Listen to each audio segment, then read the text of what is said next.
Trending si Kai Soto, mga bro, gustong makadate ni Andrea Brillantes. Player naman na to ng Dominican Republic, hindi natatakot sa libo-libong mga Pinoy fans. Record breaking ang magiging laban ng Gilas Pilipinas mamaya sa opening game kalaban ng Dominican Republic ni Karl Anthony Towns. Ayon kasi sa report kagabi, mga bro, nasa 43,000 tickets na ang nabenta at 3,000 na lang ang natitira. Well, isa talaga yan sa target na ng SBP na ma-break ang record na naset noong 1994 FIBA World Cup na ginanap sa Toronto, Canada. Nagtotal yan ng 32,616 crowd attendance, pero higit na sa 10,000 ang lamang natin sa previous record na yan, mga bro. Kaya naman isa sa magiging weapon talaga natin sa laban mamaya walang iba kundi ang sigaw ng mga libo-libong fans na nasa arena. Malakas ang Dominican Republic, pero panigurado mas malakas pa din ang magiging suporta natin para sa pambansang koponan. Pero parang hindi ata natatakot sa crowd etong si Lester Quiones ng Dominican Republic dahil kumpiyansa itong mas gumagaling siya kapag mas maraming crowd ang nanonood. Wala din daw siyang pakialam kung meron mang mambubu sa kanila. Hopefully, with me, regardless of the crowd, I feel like the bigger the crowd, the better I play. So whether it's a crowd booing me or it's a crowd cheering me on, I feel like either way, the switch kind of flips on for me.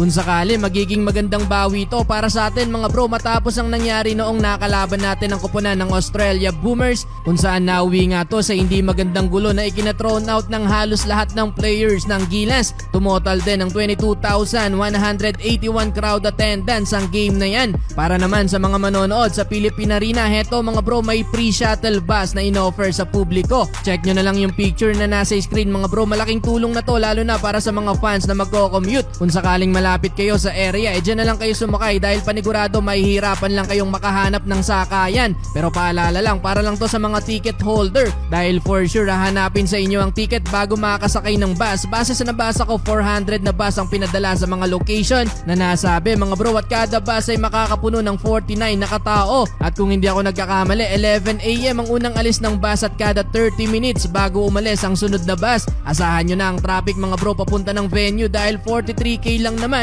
o baka higit na dyan ang sabay-sabay pupunta ng Philippine Arena. Well, off the topic, mga bro, trending na naman ang sikat na actress na si Andrea Brillantes matapos nga ang naging vlog nito sa kanyang YouTube channel kung saan tungkol nga ito sa date or pass. Naging usap-usapan nga ito, mga bro, dahil nang maipakita ang picture neto ni Kai, date ang naging sagot ng actress. Gusto niya daw kasing may makadate na 7-footer at sinabihan pang nice guy etong si Kai. 7-footer.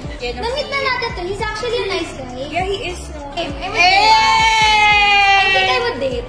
Wala lang, para lang masabi na I dated a 7-footer before. Ilang former Gilas Pilipinas players pa ang nabanggit sa vlog na yan, mga bro. Nandyan si Kobe Paras, pero pas nga ang naging sagot ng actress. Pogi daw pero suplado. Nakabilang din dyan si Davil Deponso, pero same din ang naging sagot nito. Tanging si Kay lang ang isa sa mga gusto niyang makadate sa mga Gilas players na nabanggit. Kaya naman biro ng iba, mga bro, mag-upisa na daw maglaba etong si Kai Soto. Eto, mga bro, bagong play to earn up ang una game. Meron silang Dragon Tiger color game, toss a coin, at nandito na din ang sikat na larong Mines at Crash na tiyak kagigiliwan mo. Madali lang mag-register gamit lamang ang iyong mobile number at matik magkakaroon ka pa ng libreng coins pangumpisa. Meron din silang bonus at monthly reward. Cash in at cash out ay madali lang dahil meron din silang GCash method. Kaya ano pang iniintay mo, tara't maglaro at kumita sa una game. Paalala lang, keep it fun and gamble responsibly.